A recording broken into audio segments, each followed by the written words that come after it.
everyone, and welcome back to my channel Gabbabetic, and if you're a first time visitor to the channel, you're very welcome here today as well. As you can see from the title of this video, I have a very long Duolingo streak. If you've been on my channel before, you'll know that it's mainly about type 1 diabetes, but I love this language that I'm learning on Duolingo, and I've been learning it for a very long time. So that's why I wanted to talk about it today. And if you just came here because you're a Duolingo lover as well, welcome, and we're going to talk all about the language that I'm learning on Duolingo and why I've been learning it for so long. So yeah, I hope you liked the video. If you do, please give a big thumbs up, comment down below and subscribe if you're new to the channel.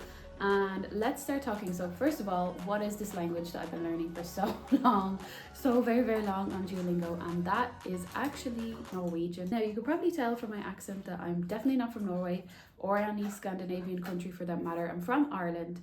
So you're probably like, first of all, why did you pick Norwegian? And basically this all started in the very first OG lockdown 2020. Everyone was getting Duolingo. Everyone was like trying to figure out what they're going to do, being stuck inside for so long. So I was like, yeah, I'll get Duolingo as well. I was looking at the different languages. At first I looked at Irish because I obviously did Irish in school. And then I was like, nah, like I kind of know a good bit of Irish. So it more just be like topping up the memory. So I want something completely new. And I also happen to be watching, you're literally going to laugh, Ice Road Rescue, I think it is, on Disney Plus, because Disney Plus had just come out at that time as well to save everyone in the lockdown. On that channel, they're obviously speaking Norwegian because it's in Norway. And I was like, yeah, that sounds really good, because it's also kind of sounded like German, kind of sounded like English. I was like, might have a good shot at that. And that is why I picked Norwegian.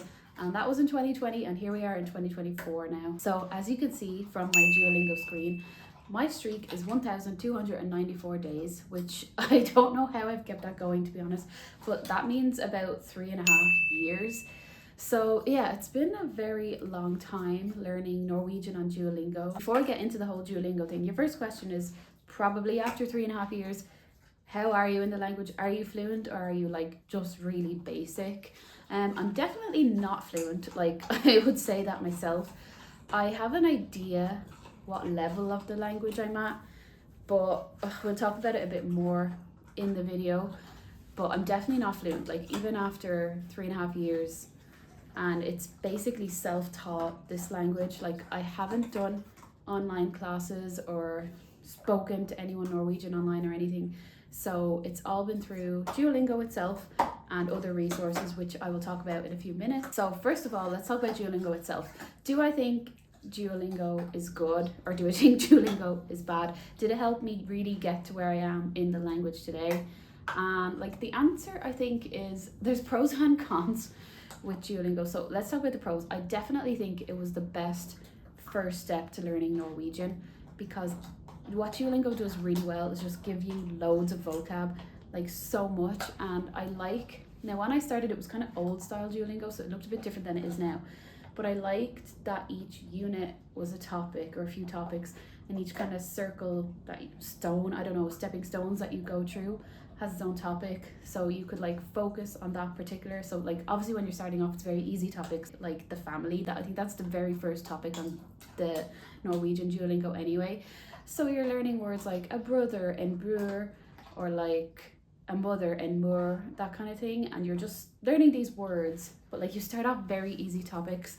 I'll tell you where I am now, they're way more complicated than that. So I wish I could kind of go back just for a little break sometimes. But like I do think that Duolingo does that really well, is that it like splits it down into these units. They all have their own subtopic, like family, sports, jobs, that kind of thing.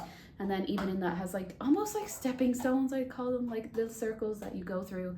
And you pick, you know, today we're going to talk about actions, today we're going to talk about words for office supplies, like that kind of thing within the unit. So I think what Duolingo does really well is it gives you loads and loads of vocab, and that helps start you off in terms of learning the language. Is that enough to be eventually able to go to speaking like full sentences and writing paragraphs and being able to understand comprehensions in Duolingo? No, like I don't think so. I do think that if you're starting off in any language, you need to get some of the vocab in first. You need to understand like what you're talking about a little bit before you can kind of get into more linguistics and the structure of the language.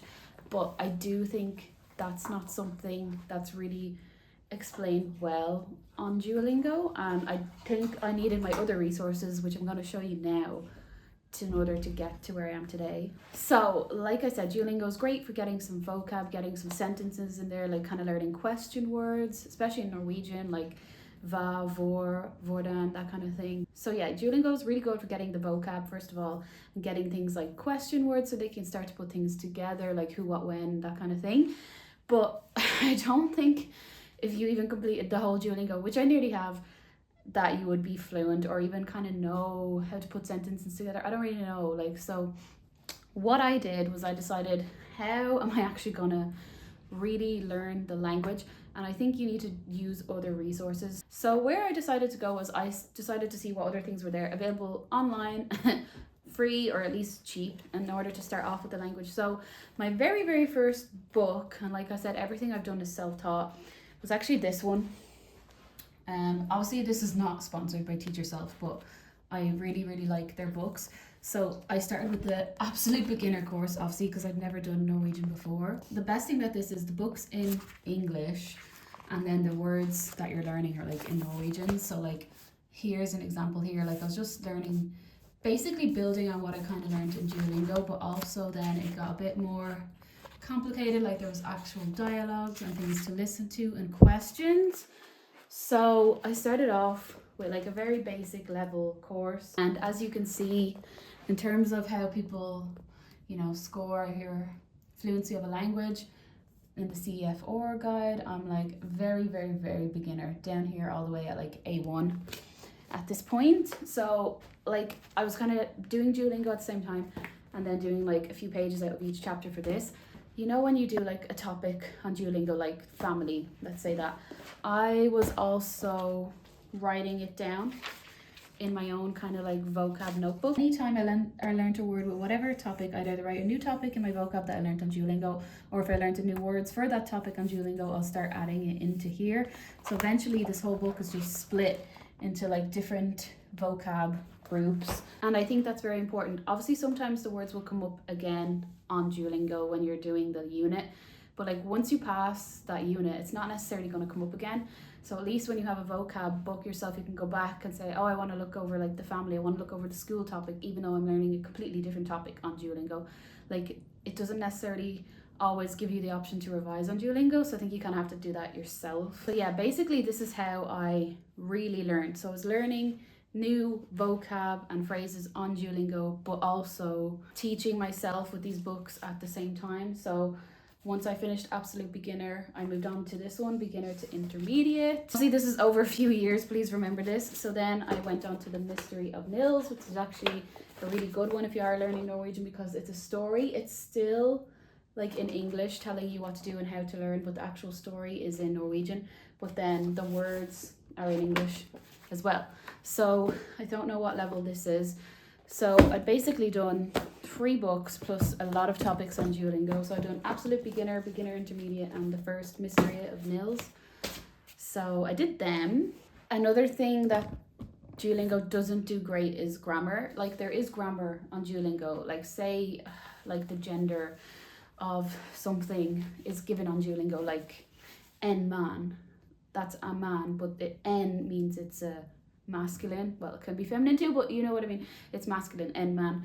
So like they give you those words on Duolingo. It doesn't necessarily explain like en for a is a man, but it's en is masculine, or like et is neutral for an object that's not masculine or feminine but is like neuter.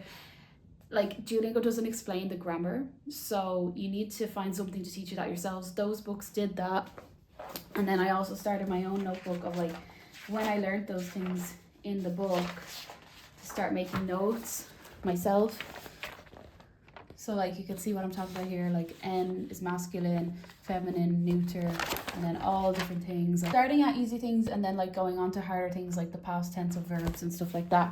So anything I learned in the books, writing down as well. And I don't think Duolingo is going to give you the grammar. You might want to get something as well that kind of teaches you about grammar too, like this kind of book. I actually haven't even finished this one. I've probably done very little in this book, to be honest, because it was kind of hard at the start because I didn't really know a lot of grammar. And finally, where I am today is I've moved, I don't even know what level you want to say I'm at, but I moved on to the second Mystery of Nils. This one is in Norwegian entirely, and I completed that. So I must have some idea of some Norwegian because I'm able to finish a book that's completely in Norwegian.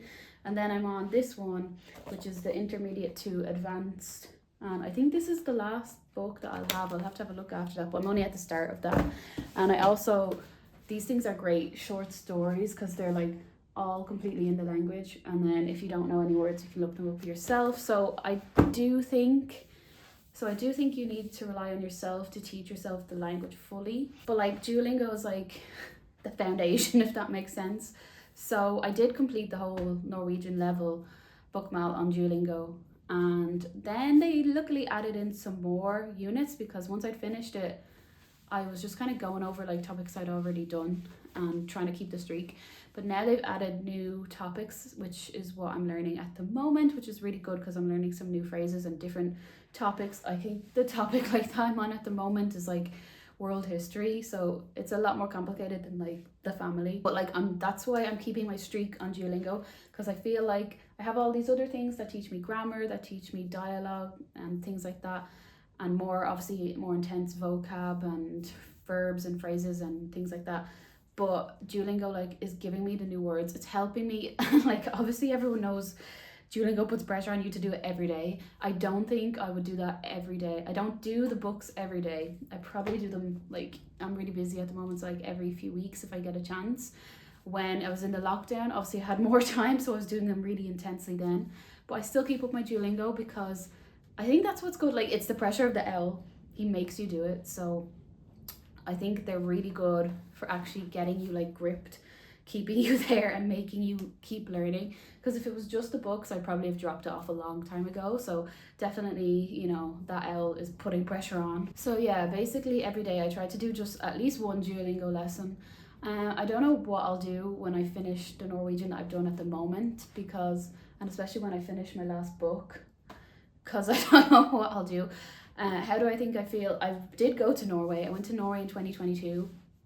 I went to Bergen, so obviously I didn't realize before this there's different dialects. So I learned some new things about the dialect there, but I think I had a really, really good understanding of reading Norwegian. Listening to Norwegian was very hard. I don't think I'm really any good at speaking Norwegian. So I know that both on Duolingo, it like encourages you to actually speak it, and sometimes in the books, not as much in the books. I guess Duolingo's better at that. Duolingo's better at you having to actually speak it as opposed to reading it and listening to it in the books. But I don't think I'm there yet with the speaking it. Like I really don't know, even at the level I'm at, if I'd be able to actually have a conversation with someone in Norwegian about like difficult topics that I'm like learning in the book, like world history. I really don't think I would.